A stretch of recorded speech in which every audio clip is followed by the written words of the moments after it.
Hello guys, तर स्वागत आहे तुमचं आपल्या या यूट्यूब चॅनलवरती. मित्रांनो, चॅनलवर नवीन असाल तर चॅनलला नक्की सबस्क्राईब करा. आपण विसरत आहात मी जान्हवी. इथे बॉस मी आहे, आपण नाही. परंतु जान्हवी काही बोलणार एवढ्यात राजवीर पुन्हा तिचं वाक्य तोडत म्हणाला, बस मिस जान्हवी, आता आणखी काही नाही. तुम्हाला एवढाच प्रॉब्लेम आहे ना, तर माझ्या विरोधात कोर्ट केस फाईल करा आणि मग तिथे जाऊन त्या व्यक्तीचं डिफेन्स करा. त्याच्यासोबत तुम्ही ऑफिसच्या वेळेत चहा पिण्यास गेल्या होतात. राजवीर तिचा काहीही ऐकणार नाही किंवा विक्रमची शिक्षा माफ करणार नाही हे जान्हवीला स्पष्ट समजलं होतं. त्यामुळे वाद घालणं व्यर्थ होतं. ती शांत राहणंच योग्य समजते. गुस्स्याने दात चावून ती विचारते, जी आता मी जाऊ का? कुठे? राजवीर शांतपणे विचारतो. माझ्या डेस्कवर. जान्हवी उत्तर देते. ठीक आहे, मला एक कॉफी आणून द्या, राजवीर म्हणतो. जी. छोटंसं उत्तर देऊन जान्हवी तिथून निघून जाते. त्या दिवशी कितीही वेळा ती राजवीरच्या केबिनमध्ये गेली की ती मुद्दाम डोकं धरून बसल्यासारखं दाखवत होती. जणू तिला प्रचंड डोकेदुखी आहे. सुरुवातीला राजवीरने दुर्लक्ष केलं, पण वारंवार तेच पाहून तो म्हणालाच, जर एवढा पेन होत असेल तर डिस्पेन्सरीत जाऊन औषध घेऊन या. हे ऐकून जान्हवीच्या चेहऱ्यावर नकळत स्मित उमटलं. तिला वाटलं की तो तिला घरी जाण्यास सांगत आहे. आपलं हसू दाबत ती म्हणाली, हो ठीक आहे, मी घरीच जाते आणि औषधही घेते. त्यानंतर राजवीर लगेच म्हणाला, यात घरी जाण्याची काय गरज? ऑफिसच्या डिस्पेन्सरीतच औषध मिळेल. हे ऐकून जान्हवी अक्षरशः थबकली. हा खडूस! मला वाटलं क्षणभर याच्या मनात थोडी तरी माणुसकी आहे, पण नाही. दगडालाही कुठेतरी दया येते, पण या माणसाला नाही. ती मनातल्या मनात त्याला नाव ठेवत राहिली आणि त्यानंतर तिला विचारात बुडालेली पाहून राजवीर विचारतो, काय झालं मिस जान्हवी? जान्हवी तटस्थपणे म्हणाली, औषधं घेतल्यावर विश्रांतीही करावी लागते. इथे कसं? मी लीव अप्लाय करते, तुम्ही मला हाफ डे द्या. ती शक्य ते सर्व बहाणे वापरत होती, पण राजवीर म्हणाला, त्याची काही गरज नाही. डिस्पेन्सरीच्या शेजारीच रेस्ट रूम आहे. अर्धा पाऊण तास तिथे विश्रांती घ्या, बरं वाटेल. या माणसाचा प्रॉब्लेम काय आहे? त्या बिचाऱ्याला कारणाशिवाय सस्पेंड केलं आणि मला एक हाफ डेही देत नाही. किती वाईट आहे हा. काय जाणार होतं एक सुट्टी दिली असती तर? जान्हवीच्या मनात रागाची लाट उसळत होती. नाही, त्याची गरज नाही, मी ठीक आहे. ती थोडंसं रूढ बोलून बाहेर निघून गेली. हद्दच झाली. कुणी मरेल तरी आधी सांगेन. ऑफिसचं काम पूर्ण करा आणि मग मरा. ती संतापाने पुटपुटत होती. खरंच आता तिचं डोकं दुखायला लागलं होतं. बाहेर जाऊन ती आपलं कपाळ धरून बसली आणि त्यानंतर कार्तिकाला की काय सांगू आणि मीशाला काय सांगणार? तिला खूप मोठा प्रश्न पडला. विचार करता करता तिचे डोळे पाणावले. माझं डोकंच फुटेल. किती रागीट माणूस आहे हा. कुणाला काही वाटतच नाही याला. राजवीर CCTV फुटेजमध्ये तिला बऱ्याच वेळापासून असंच बसलेली पाहत होता. तिला एवढी अस्वस्थ पाहून त्यालाही बरं वाटत नव्हतं. त्याने तिला केबिनमध्ये बोलावून घेतलं. जान्हवी तशीच त्रासलेल्या आवाजात म्हणाली, जी सर, बोलावलं होतं? राजवीर शांतपणे म्हणाला, जर खूपच दुखत असेल तर औषधं घेऊन या. आणि त्यानंतर नाही, मी ठीक आहे, त्याची गरज नाही. ती स्पष्ट शब्दात म्हणाली. आपण डॉक्टरांना प्रॉब्लेम सांगितला तर ते योग्य औषध देतील. थांबा, मी त्यांना इथेच बोलावतो. आणि त्यानंतर असं म्हणत त्याने केबिनमध्येच डॉक्टरला बोलवण्यासाठी फोन केला. राजवीरला जान्हवीची तब्येत बिघडली आहे याची खूप चिंता होती. म्हणूनच तो तिला औषधं घ्यायला आग्रह करत होता. पण त्याचा तो जबरदस्तीचा काळजीचा स्वभाव जान्हवीला अजिबात आवडत नव्हता. उलट ती आणखी चिडत होती. जान्हवीने नकार देऊनही राजवीरने डॉक्टरला फोन केला. काही क्षणातच डॉक्टर राजवीरच्या केबिनमध्ये पोहोचले. जी, बोला मिस्टर राजवीर, का बोलावलं? नेमकं प्रॉब्लेम काय आहे? डॉक्टर पटकन आत येत विचारतात. मला नाही यांना. राजवीर हाताने इशारा करून डॉक्टरांना जान्हवीकडे पाहायला सांगतो. हे ऐकून डॉक्टर क्षणभर थबकतात. एक ऑफिसमध्ये काम करणाऱ्या मुलीसाठी राजवीरने असे तातडीने डॉक्टरला बोलावले यावर त्यांना विश्वासच बसत नव्हता. राजवीरचा स्वभाव ऑफिसमध्ये सगळ्यांना माहीत होता आणि बाहेरही बरेच लोक त्याला ओळखत होते. त्यामुळे हे दृश्य थोडंसं अचंबित करणारच होतं. डॉक्टरांना सांगा मिस जान्हवी, तुमचं काय प्रॉब्लेम आहे? राजवीर आदेश देत म्हणतो. आणि त्यानंतर प्रॉब्लेम आपण आहात. जान्हवी त्याच्याकडे रागाने पाहत मनातल्या मनात पुटपुटते. डॉक्टर जान्हवीचं तपासणं सुरू करतात. तपासणी दरम्यान जान्हवी मनातच राजवीरला शिव्या घालत होती. जाऊ दे, माझं आयुष्यच. औषध नको, इंजेक्शन, गोळ्या सगळं एकाच वेळी देऊन टाका. थोडा वेळ तपासल्यानंतर डॉक्टर म्हणाले, काही गंभीर नाही. स्ट्रेसमुळे डोकेदुखी झाली आहे आणि थोडं बीपीही वाढलंय. मी 2 गोळ्या देतो. थोडा वेळ विश्रांती घ्या, ठीक वाटेल. राजवीर तिच्या शेजारी उभा होता आणि जान्हवी मनात अजूनही तक्रार करत होती. याच्यामुळेच वाढते माझं बीपी. हाच माणूस कारण आहे माझ्या तब्येतीचा. डॉक्टर 2 गोळ्या पुढे करतात. राजवीर टेबलवरून पाण्याचा ग्लास आणून तिच्या समोर धरतो आणि औषधं घ्यायला सांगतो. ओ मी या गोळ्या घेऊ शकत नाही. जान्हवी थोडी गोंधळून म्हणते. का का नाही घेऊ शकत? राजवीर थेट विचारतो. माझी आधीच औषधं सुरू आहेत, ती बहाणा करत म्हणते. कधी घेतली तुम्ही औषधं? डॉक्टर विचारतात. आणि त्यानंतर जान्हवी म्हणते, आज सकाळी. ती उत्तर देते. बरं, दाखवा पाहू कोणती औषधं आहेत. डॉक्टर पुढे म्हणतात. त्यानंतर जान्हवी, घरी आहेत. जान्हवी लगेच म्हणते. नाव तरी माहीत असेल? डॉक्टर पुन्हा विचारतात. आणि त्यानंतर नाही, माहीत नाही. जान्हवी स्पष्टपणे नकार देते. कधीपासून घेत आहात? डॉक्टरने विचारलं. 2-4 दिवसांपासून. डॉक्टर थोडं विचारात पडतात आणि मग म्हणतात. अच्छा, ठीक आहे. मग या गोळ्या परत द्या. तुम्ही कोणती औषधं घेत आहात हे न कळता इतर औषधं देणं योग्य नाही. साईड इफेक्ट होऊ शकतो. टॅब्लेट्स परत घेत डॉक्टर म्हणतात. सॉरी मिस्टर राजवीर, मी यांना औषधं देऊ शकत नाही. असं म्हणून डॉक्टर तिथून निघून जातात. हे ऐकताच जान्हवी सुटकेचा श्वास टाकते. राजवीर मात्र संपूर्ण संभाषण ध्यानपूर्वक ऐकत असतो. आणि त्यानंतर तो चिडून म्हणतो. तुम्हाला माहीत आहे ना, दुखत असेल तर औषधं सोबत ठेवायला हवीत. जान्हवी ही मागे हटत नाही. 2 वेळचं घ्यायची असतात. सकाळची घेतली होती आणि रात्रीची घरी घेईन. त्यामुळे सोबत आणण्याची गरज वाटली नाही. जान्हवी निघायला वळते. तेवढ्यात राजवीर म्हणतो. अच्छा, ठीक. तब्येत ठीक नसेल तर तुम्ही घरी जाऊ शकता. मनाविरुद्ध राजवीरला हे म्हणावं लागतं. हो, मी लगेच लिहून देतो. असं म्हणतच जान्हवी तत्परतेने निघते. राहू द्या, मी करतो. You can go. राजवीर जान्हवीला म्हणाला. आणि त्यानंतर थँक्स एवढं बोलून जान्हवी तिथून झटपट निघून गेली. आणि त्यानंतर ती आपल्या डेस्कवर जाऊन बॅग उचलते आणि वेळ न दवडता ऑफिस बाहेर पडते. तिला अजिबात उशीर करायचा नव्हता.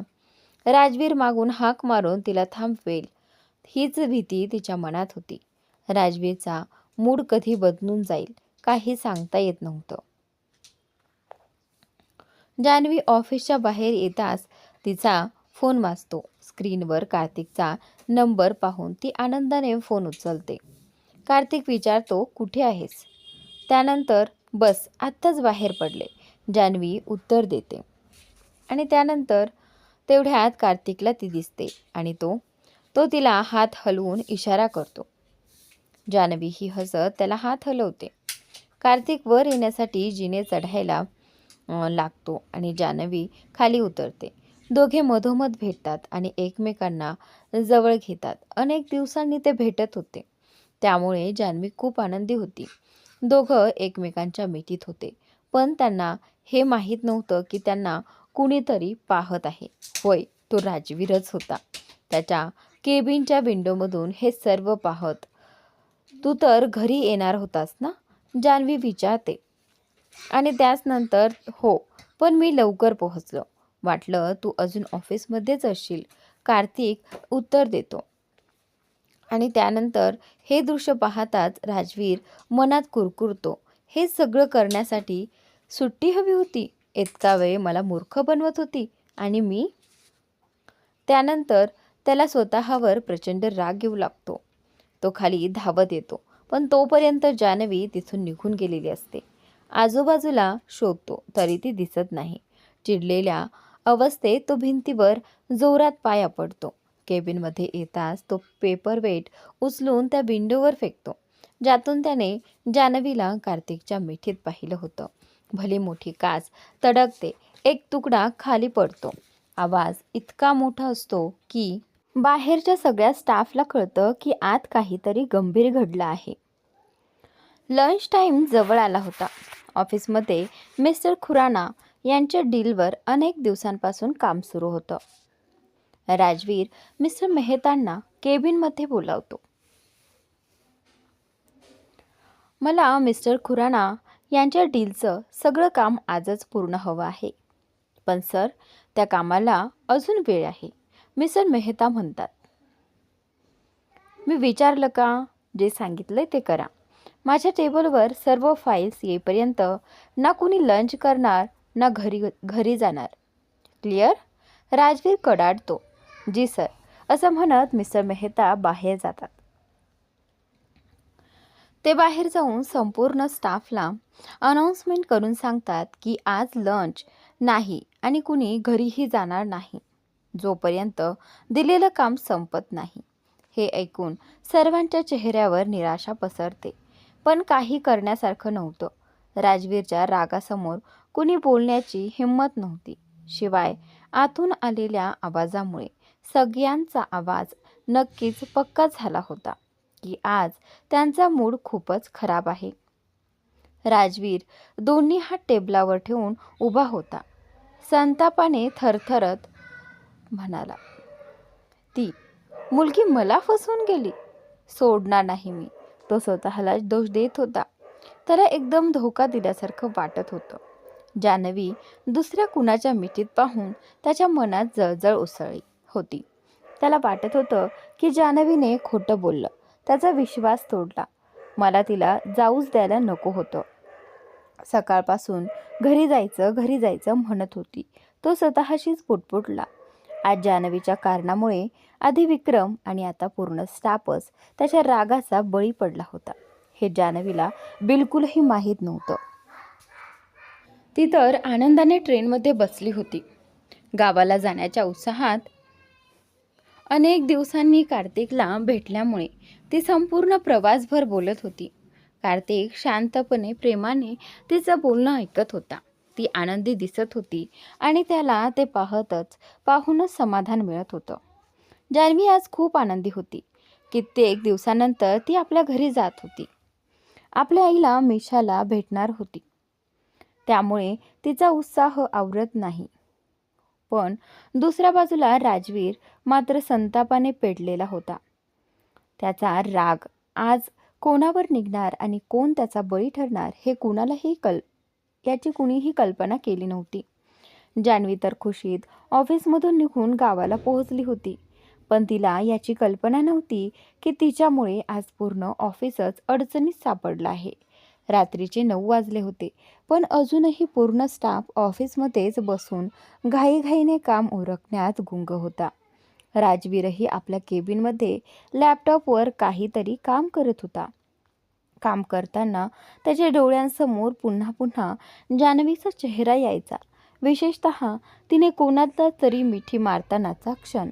ते आठवताच तो डोळे घट्ट बंद करून बसायचा. आज त्याला फारच विचलित वाटत होतं.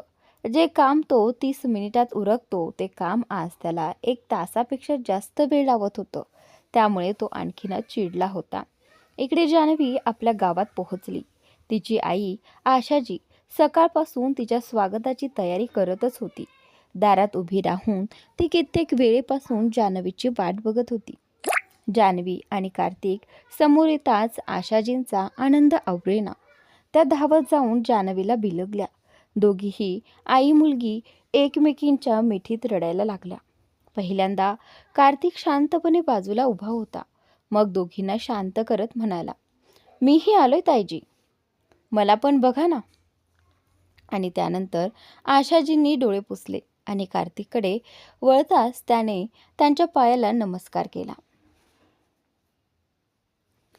"खुश राहा बेटा," असं म्हणत त्यांनी त्यालाही मिठी मारली. इतक्यात जान्हवीचा भाऊ रोहित धावतच बाहेर आला. "दीदी आली, दीदी आली," असं म्हणत तो जान्हवीला बिलगून बसला. आणि त्यानंतर, "माझ्यासाठी काय आणलं आहे दीदी? मी माझ्या सगळ्या मित्रांना सांगितले की माझी दीदी शहरातून भरपूर गिफ्ट घेऊन येणार." रोहित न थांबता बोलतच होता. त्याचं बोलणं ऐकताच जान्हवीचा चेहरा उतरला. अजून तिचा पगार आलेला नव्हता. आशाजींनी दिलेल्या पैशातूनच ती ऑफिसला जाणं येणं आणि इतर खर्च करत होती. तेही पैसे संपत आले होते. त्यामुळे ती रोहितसाठी काहीही घेऊन आली नव्हती. पण हे तेवढ्यात रोहितला सांगणं तिला शक्य नव्हतं. आणि त्याचनंतर आशाजी चिडत म्हणाला, "अरे, तिला आधी घरात यायला तरी दे. सुरुवातीलाच लागलास." "हो ठीक, दीदी आत या," म्हणत रोहितने जान्हवीचा हात पकडून तिला आत ओढलं. कार्तिक आणि आशाजीही त्यांच्या मागून घरात आले. आणि त्याचनंतर घरात आल्यावर जान्हवीच्या चेहऱ्यावरची सगळी खुशी गायब झाली होती. "आता तरी सांग ना, काय आणलंयस माझ्यासाठी?" रोहित पुन्हा सुरू झाला. "तिला आधी काही खाऊ तरी दे, मग देईल ती," आशाजी म्हणाल्या. आणि त्यानंतर, "नाही, आधी मला द्या, मग ती जे करेल ते करू द्या," रोहित हट्टाने बोलला. जान्हवी काही बोलणार इतक्यात कार्तिक आपल्या खांद्यावरील बॅग काढत म्हणाला, "हे घे." आणि त्यानंतर त्याने बॅगमधून एक रिमोट कंट्रोल कार काढून रोहितकडे दिली. "ही तुझ्या दीदीने तुझ्यासाठी आणली आहे," कार्तिकने सांगितलं. मग त्याने काही चॉकलेट्स काढून दिली. "आणि ही माझ्याकडून." रोहित दोन्ही वस्तू पाहून आनंदाने उड्या मारू लागला आणि गिफ्ट घेऊन पळतच बाहेर गेला. "हा मुलगाही ना," आशाजी हसत म्हणाल्या. "तुम्ही दोघं हातपाय धुवून या, मी जेवण वाढते," असं सांगून त्या स्वयंपाकघरात गेल्या. जान्हवीने नजरेतूनच कार्तिकचे आभार मानले आणि पुढे निघू लागली. तेवढ्यात कार्तिक तिला थांबवत म्हणाला, "हे घे." "हे काय आहे?" जान्हवीने आश्चर्याने विचारलं.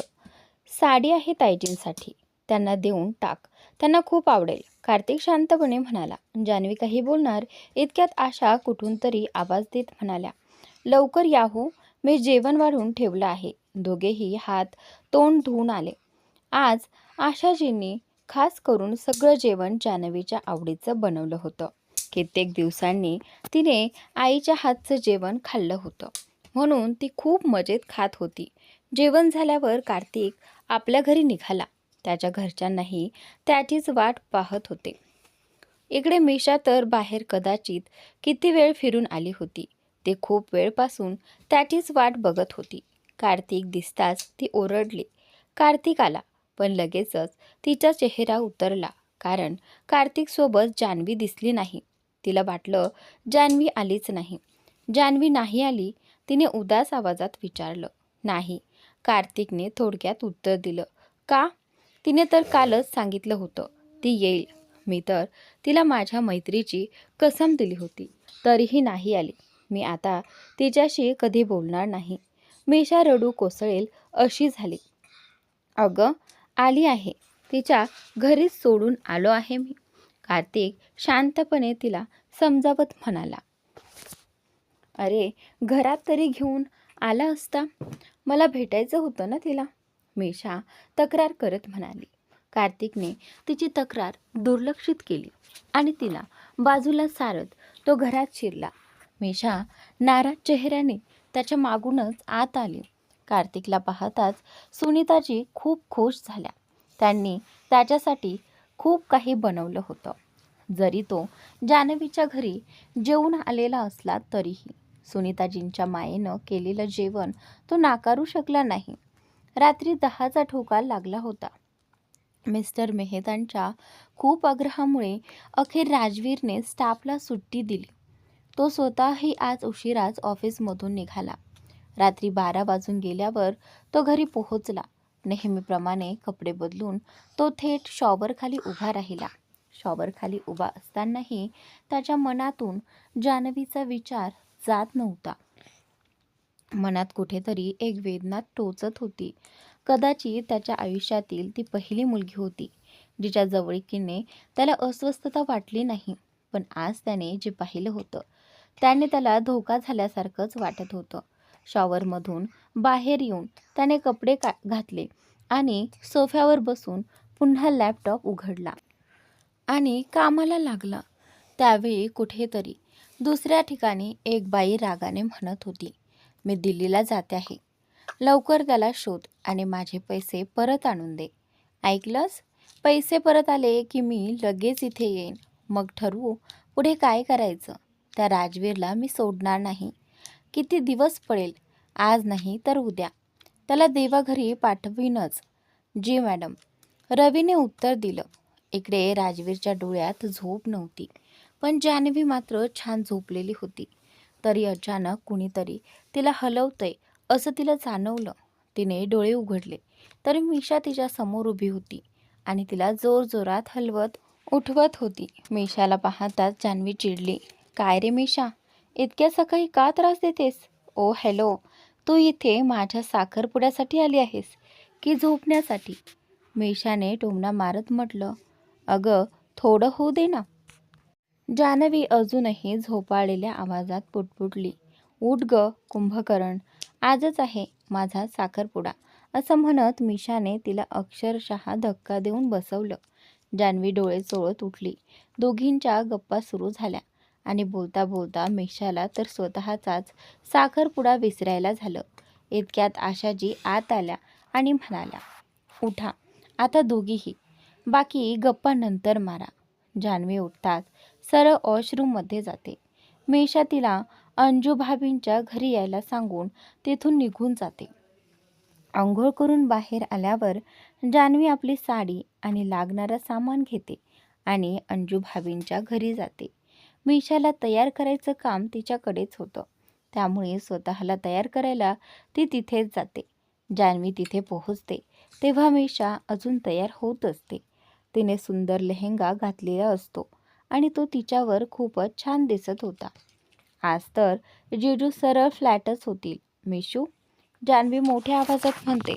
ते ऐकून अंजू भाभी हसून बघतात आणि मीशा लाजेने लाल होते. चुप बस, काहीही बोलतेस, मीशा तिला दटावत म्हणते. त्यानंतर जान्हवी ही कपडे बदलू लागते. तिला साडी घालून देणं आणि थोडंसं मेकअप करणं हे काम अंजू भाभी करत होत्या. जान्हवी तशीच खूप सुंदर असल्याने तिला जास्त मेकअपची गरजच नव्हती. दोन्ही मैत्रिणी तयार होऊन एकमेकींकडे बघत कौतुक करत होत्या. तेवढ्यात मीशा म्हणाली, तू आज माझ्याकडेच थांबणार ना? रात्रीभर गप्पा मारू. किती दिवस झाले नीट बोललो नाही आपण. हो चालेल. म्हणताच जान्हवीला अचानक आठवतं की तिने लिव्ह मेल टाकलेलाच नाही. मी आत्ताच येते, ती घाईने म्हणते. कुठे चाललीस? मीशा विचारते. घरी. थेट तुला धर्मशाळेत भेटते. एवढं सांगून जान्हवी आपली साडी उचलते आणि धावत घरी जाते. मिशाची मिशाचा साखरपुडा गावातील धर्मशाळेत होणार होता. ती खूप मोठी जागा होती आणि डेकोरेशननंतर तर अजूनच सुंदर दिसत होती. गावातील सर्व लग्न आणि समारंभ साधारण तिथेच होत. जान्हवीला साडीत पाहून आशाजींच्या डोळ्यात पाणी येतं. पण जान्हवी खूप घाईत असल्याने तिला काहीच लक्षात येत नाही आणि सरळ फोन काढून लिव्ह मेल पाठवते. देवाचे आभार आठवलं तरी जान्हवी सुटकेचा श्वास घेते. काय झालं? तू तर मीशासोबत जाणार होतीस ना? आशाजी विचारतात. नाही आई, मी तुमच्यासोबतच येते. जवळच तर आहे, जान्हवी शांतपणे उत्तर देते. दरम्यान राजवीर आज खूप लवकर तयार होऊन ऑफिसमध्ये पोहोचला होता.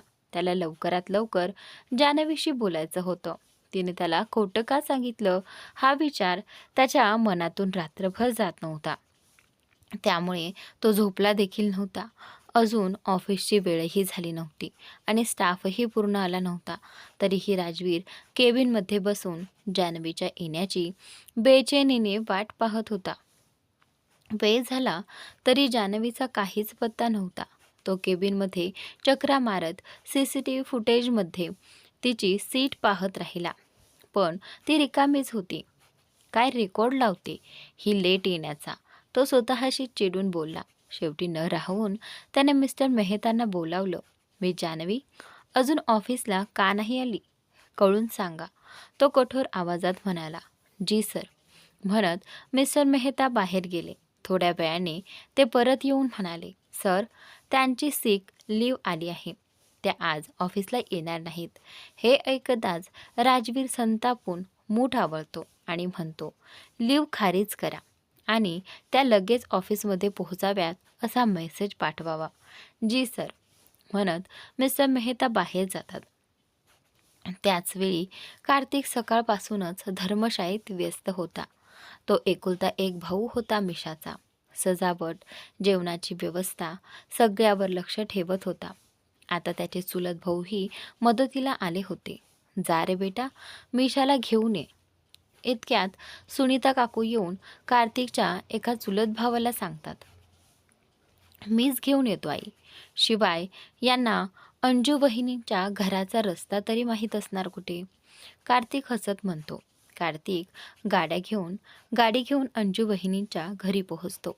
मिशा आणि अंजू वहिनी दोघी बाहेर येतात आणि गाडीत बसतात.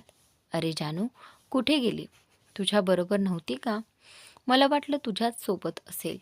मिशासोबत जान्हवी दिसली नाही म्हणून कार्तिक थोडा आश्चर्याने विचारतो. हो, माझ्याबरोबरच होती, पण अचानक म्हणाली की ती घरी जाते. कशाला, कोणाला काय सांगितलं कळलंच नाही. मिशा नाराजपणे बोलते. काही हरकत नाही, आपण तिला घरूनच घेऊन येऊ, कार्तिक म्हणतो. पण अंजू वहिनी म्हणतात, नको हो, ती म्हणालीये की ती स्वतः येईल. त्यामुळे कार्तिक सरळ धर्मशाळेकडे गाडी वळवतो. धर्मशाळेच्या मागच्या बाजूने मिशा आत जाते. तिथे एक खोलीत तिच्या सख्या आधीपासून बसूनच तिची वाट पाहत असतात. मिशा आत येताच त्या सगळ्या आनंदाने ओरडतात. ओ, लुकिंग गॉर्जियस. थोड्याच वेळात जान्हवीही तिथे पोहोचते. काही मिनिटांनी एक लहान मुलगी धावत येऊन सांगते, लडकेवाले आले, म्हणजेच मुलाकडचे आले. अंजू वहिनी मिशाबरोबर खोलीतच थांबतात आणि बाकीच्या मुली बाहेर धावत सुटतात. सुनीता काकूंनी अर्जुनची आरती काढली आणि सगळ्या पाहुण्यांचं स्वागत केलं. मुली अर्जुनची चेष्टा करू लागतात. ओ जीजू, आज फारच हँडसम दिसताय. काही खास प्लॅन आहे का? त्या मुलींच्या चिडवण्याने अर्जुनच्या गालांवर लालिमा चढते. तो फक्त स्मितहास्य करत पुढे जातो. अहो, आमच्याकडेही बघा ना, आम्ही पण तयार होऊनच आलोय, अर्जुनचा एक चुलत भाऊ म्हणतो. ते ऐकून मुली तोंड वाकडं करतात आणि अर्जुनचा हात धरून त्याला आपल्या बाजूला खेचतात. अहो जीजू, यांना सोडा, तुम्ही आमच्यासोबत चला. अरे, आम्हालाही घेऊन जा ना, मागून अर्जुनचे चुलत भाऊ म्हणतात. पण मुली त्यांना पूर्णपणे दुर्लक्ष करून अर्जुनला घेऊन पुढे जातात. अर्जुनचे डोळे मात्र फक्त मिशालाच शोधत असतात. त्याला तर तिची आतुरतेनेच वाट असते. याच दरम्यान कार्तिकची नजर सतत जान्हवीवर टिकलेली होती. हिरव्या साडीत ती अप्रतिम दिसत होती. साडीने तिची सडपातळ कंबर अजूनच खुलून दिसत होती. पोटाचा थोडासा भाग साडीतून उठून दिसत होता. मोकळे केस, गालांना स्पर्श करणारे झुमके, हातातील हिरव्या चुऱ्या आणि चेहऱ्यावरचा हलकासा मेकअप, हे सगळंच तिला अत्यंत सुंदर दिसवत होतं. कार्तिकला तर लहानपणापासूनच जान्हवी आवडायची. शाळेतही तो सतत तिला जपायचा. कोणी तिला काही बोललं तर तो त्या मुलाला लगेच धडा शिकवायचा. खरं तर जान्हवीच त्याचं पहिलं प्रेम होतं. आशा काकू म्हणजेच जान्हवीची आई त्याला मनापासून पसंत करायच्या. त्यांना मनोमन वाटायचं की हा मुलगा त्यांच्या मुलीसाठी योग्य आहे. शहरातही कार्तिक फक्त जान्हवीसाठीच गेला होता. त्याला वाटायचं की तिथे स्थिरावलो की जान्हवी त्याच्याशी लग्नाला होकार देईल, कारण जान्हवीलाही शहरात जाऊन स्थिरावण्याचं स्वप्न होतं.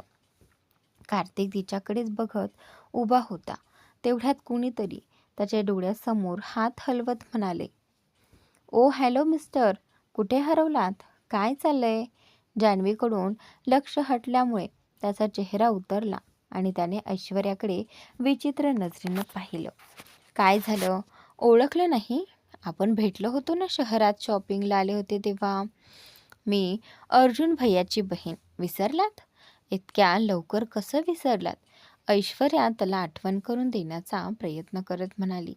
ओहो, कार्तिक नकळत ओळखल्यासारखं दाखवत म्हणाला. अच्छा, झाले आठवण तरी. नाहीतर मला वाटलं तुम्हीच विसरलात. ऐश्वर्या सुटकेचा श्वास टाकते. कार्तिक हात हलवत म्हणतो, हो आठवलं. आणि ती अजून काही बोलण्याआधीच झटपट तिथून निघून जातो. थँक गॉड, बचावलो, तो स्वतःशी पुटपुटतो. काय आठवणार, तीच तर विसरण्यासारखी व्यक्ती आहे. किती त्रास दिला होता तिने मला. हाय, किती हँडसम आहे हा, ऐश्वर्या मनातच पुटपुटली.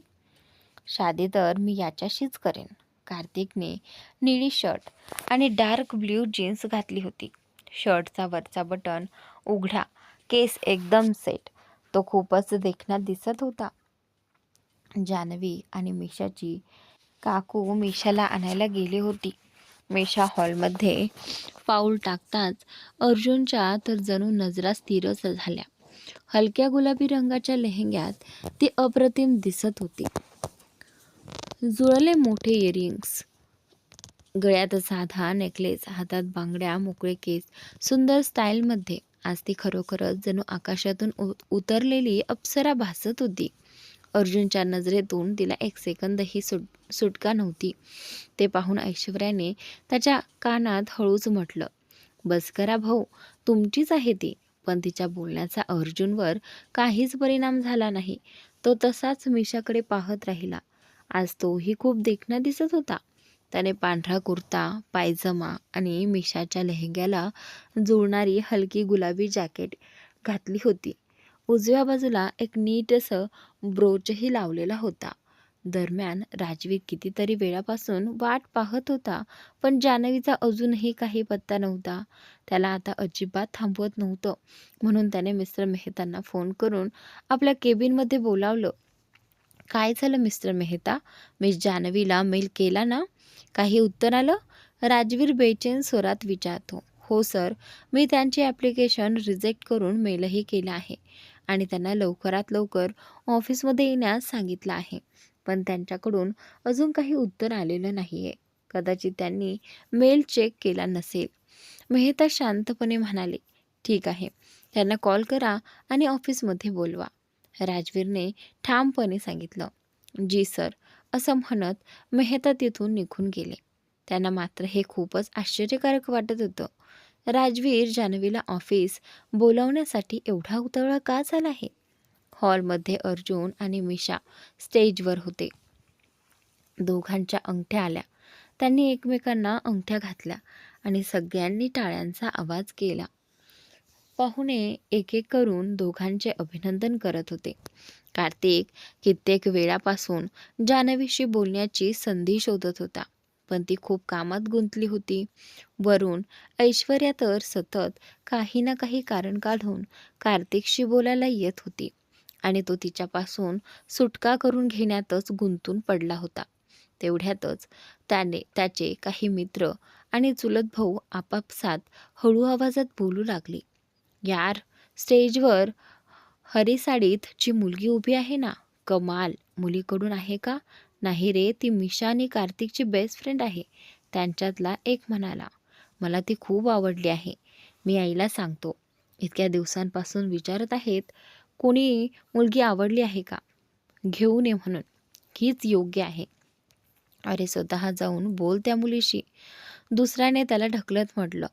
तेवढ्यात तिथे कार्तिक येतो. काय चाललंय मला पण सांगा. तू अगदी योग्य वेळी आलास. याला तुझी फ्रेंड आवडली आहे. आता तूच सांग कसं बोलायला सुरुवात करावी. एकाने हसत म्हटलं. कोण? कार्तिक आश्चर्याने विचारतो. अरे ती हरी साडीवाली. सांग ना, काय बोलू? किंवा थेट आईला बोलू का? विचार करायला. त्याने जान्हवीकडे इशारा करत म्हटलं. हे ऐकताच कार्तिकचं हृदय जणू घशातच आलं. तो आतून जळफळला. कोणीतरी जान्हवीकडे अशा नजरेने पाहत आहे हे त्याला सहनच होत नव्हतं. फायदा नाही, कार्तिकने नाराजपणे म्हटलं. काय? का? तो मुलगा चकित होऊन विचारतो. कारण या मुलीचे लग्न ठरूनही गेले. अगदी साखरपुडा देखील झाला आहे. कार्तिकने पूर्ण आत्मविश्वासाने खोटं बोललं. हे ऐकताच तो मुलगा हैराण होऊन कार्तिककडे पाहू लागला. हो, आणि काय? मिशाच्या लग्नापूर्वीच हिचे लग्न होऊ नये म्हणून आम्ही काळजी घेतोय. स्वतःचं खोटं आणि आणखी पक्क करण्यासाठी कार्तिकने वरून आणखीन भर घातली. यार, तू तर माझं मनच तोडलंस. तो बेचारा निराशपणे म्हणाला. चल, काही हरकत नाही. दुसरी योग्य मुलगी पाहूया. त्याचा मित्र त्याच्या खांद्यावर हात ठेवत त्याला तिथून घेऊन गेला. स्टेजवरची गर्दी थोडी कमी झाली आणि आता अर्जुन आणि मिशा दोघेच एकटे उरले. तेव्हा अर्जुनने धीर करून ती गोष्ट बोलून टाकली, जी तो कित्येक वेळापासून बोलायचा प्रयत्न करत होता. आज तुम्ही खूप सुंदर दिसत आहात. थँक्स, मिशा एक कटाक्ष टाकत उत्तरली. अर्जुन आपल्या कपड्यांवरून हात फिरवू लागला. कधी केस ठीक करू लागला, पण मिशाने त्याच्याकडे तशी काहीही दखल घेतलीच नाही. शेवटी अर्जुन स्वतःच हसत म्हणाला, काही नाही बोलणार तुम्ही? आपणही, मिशा म्हणाली. काय आपणही? वाक्य पूर्ण करा ना, मला काही कळलंच नाही. अर्जुन थोडा खजील होत म्हणाला. आपणही छान दिसत आहात, मिशा शांतपणे म्हणाली. बस, आता थोड्याच दिवसात मिस मिशा तुम्ही माझी मिसेस व्हाल, अर्जुन मिशाला छेडत म्हणाला. अर्जुनचं वाक्य ऐकून मिशाच्या चेहऱ्यावर मोठं लाजलेलं हसू उमटलं. पण असं चालणार नाही, बोलणं तर करावंच लागेल. तेव्हाच आपण दोघं एकमेकांना नीट ओळखू. तुमचं याबद्दल काय मत? अर्जुन विचारतो. हो, मिशा छोटंसं उत्तर देते.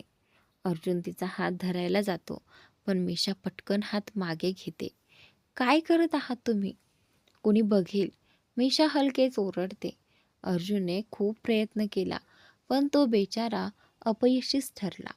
सर, मी 2-3दा मिस जान्हवीला फोन केला, पण त्या उचलत नाहीयेत, मिस्टर मेहतांनी येऊन सांगितलं. ठीक आहे, तुम्ही जाऊ शकता, राजवीर म्हणाला. ही मुलगी कुठे गेली असेल? काल ज्या मुलासोबत होती त्याच्यासोबत तर नाही ना? काय काय विचार करतोयस राजवीर? आणि मला काय करायचे? ज्याच्यासोबत राहायचं असेल त्याच्यासोबत राहू. राजवीर स्वतःशी चिडत बोलत होता. दोघांचा साखरपुडा छान पार पडला. लग्नाची तारीखही आज ठरली. पुढील महिन्यात सगळे आपापल्या घरी परतले. मिशा जान्हवीला घेऊन आपल्या घरी आली होती. मिशा वॉशरूममध्ये होती आणि जान्हवी आपले कपडे येण्याची वाट पाहत होती. तिची आई तिच्या भाऊ रोहितच्या हाताने कपडे पाठवणार होती. कान दुखायला लागले. किती जड आहे ते. जान्हवी आरशासमोर उभी राहून कानातले काढत होती. तेवढ्यात कार्तिकने दार ठोठावलं. जान्हवीने मागे वळून पाहिलं. कार्तिकने खोलीत नजर फिरवत विचारलं. मीशा? हो, ती वॉशरूममध्ये आहे, जान्हवी म्हणाली. चालेल, कार्तिक हळू आवाजात म्हणाला. काय म्हणालात? जान्हवीने विचारलं. काही नाही, ती फक्त एवढंच की आज तुम्ही खूप छान दिसत आहात. कार्तिकने तिचं कौतुक केलं. ओ थँक्स, जान्हवी म्हणाली. साडी खूप छान दिसते तुमच्यावर, कार्तिक म्हणाला. आणि त्यानंतर जान्हवी पुढे आली आणि कार्तिकचा हात हलकेच पकडला. जान्हवीचा असा स्पर्श होताच कार्तिकचं हृदय जोरात धडधडू लागलं. असं नाही की जान्हवीने याआधी कधी त्याचा हात धरला नव्हता, पण आज ती खूप सुंदर दिसत होती आणि त्यामुळे कार्तिकला वेगळीच भावना होत होती. थँक्स, खूप खूप थँक्स. काल तू आई आणि रोहितसाठी जे गिफ्ट आणलंस ना, त्यासाठी. मी तर पूर्ण विसरले होते. तू नसता तर रोहितला वाईटही वाटलं असतं, पण तू वाचवलंस, जान्हवी भावुकपणे म्हणाली. असं काही नाही, कार्तिक म्हणणार इतक्यात मीशा बाहेर आली. तू इथे काय करतोयस? मीशाने कठोरपणे विचारलं. काही नाही, निघतोय. मीशाला पाहताच कार्तिक शांतपणे तिथून निघून गेला. जाऊ जानू? तू ही अंघोळ करून घे. तुझे कपडे येतील तेव्हा मी तुला देईन, मीशा जान्हवीला म्हणाली. हो ठीक आहे, म्हणत जान्हवी ही अंघोळीसाठी गेली. काय यार, जानूशी नीट बोलायलाही मिळत नाही. कार्तिक स्वतःशीच बोलत आपल्या रूममध्ये निघून गेला. दोन्ही सख्या बसून गप्पा मारू लागल्या. त्या दिवशी झालेल्या अपघाताबद्दल, राजवीरबद्दल आणि आणखी बऱ्याच गोष्टींबद्दल जान्हवीने मीशाला सांगितलं. तेवढ्यात दरवाजावर नॉक झालं. दरवाजा उघडाच होता, तरीही आत येण्याआधी कार्तिकने सभ्यपणे नॉक केलं. हे घ्या, तुमच्यासाठी जेवण. कार्तिक दोघींसाठी ट्रे घेऊन आला होता. हो मी घेते, म्हणत मीशाने कार्तिकच्या हातातून प्लेट्स घेतल्या. मीही तुमच्यासोबतच जेवू का? मीही माझी प्लेट घेऊन येतो. नको, त्याची काही गरज नाही. तुम्ही तुमच्या रूममध्ये जाऊन जेवा. आम्हाला आमच्या प्रायव्हेट गप्पा मारायच्या आहेत, मीशाने मध्येच त्याला थांबवत म्हटलं. माझ्यापासून काय इतकं प्रायव्हेट? कार्तिक वाक्य पूर्ण करत होता तोच मीशाने त्याला खोलीबाहेर ढकलून दरवाजा बंद केला. जान्हवी जोरात हसू लागली. रात्रीपर्यंत राजवीरचे ऑफिसचे काम सुरळीत झाले नव्हते. दिवसभर त्याच्या मनात फक्त जान्हवीच चालू होती. म्हणून कामही नीट होईना. कुठे असेल? खरंच आजारी तर नाही ना? फोनही उचलत नाही. अचानक त्याने ड्रायव्हरला काहीतरी सांगितलं. काही वेळात गाडी जान्हवीच्या सोसायटीसमोर थांबली. तो उतरताच सरळ तिच्या फ्लॅटच्या दिशेने गेला. बराच वेळ बेल वाजवली, पण दरवाजा कुणीच उघडला नाही.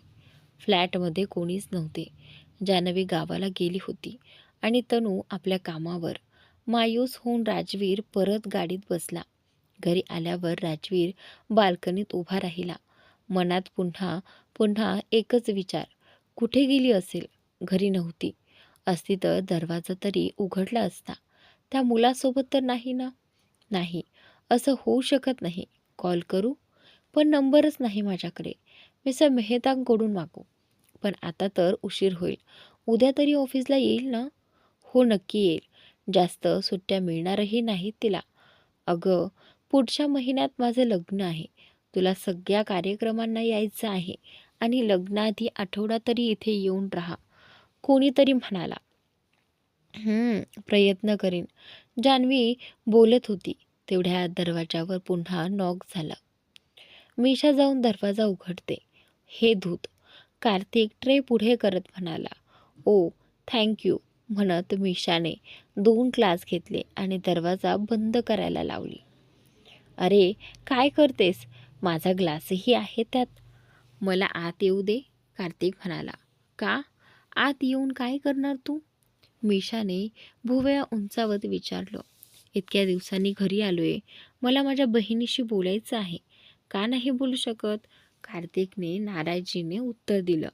अरे काल तर दिसायलाच नाहीस तू, तेव्हा बोलायला का नाही आलीस? मीशा संशयाने त्याच्याकडे बघत म्हणाली.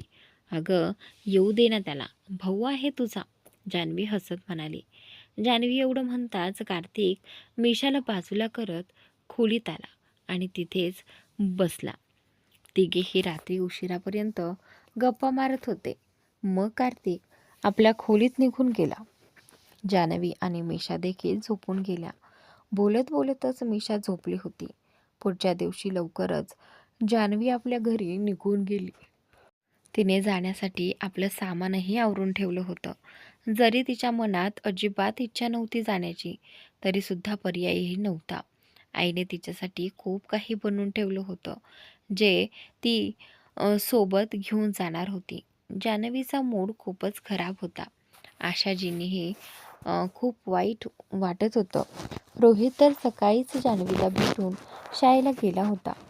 तेवढ्यात जान्हवीला अचानक आठवलं की तिने आजची रजा मेल करून पाठवलीच नाही.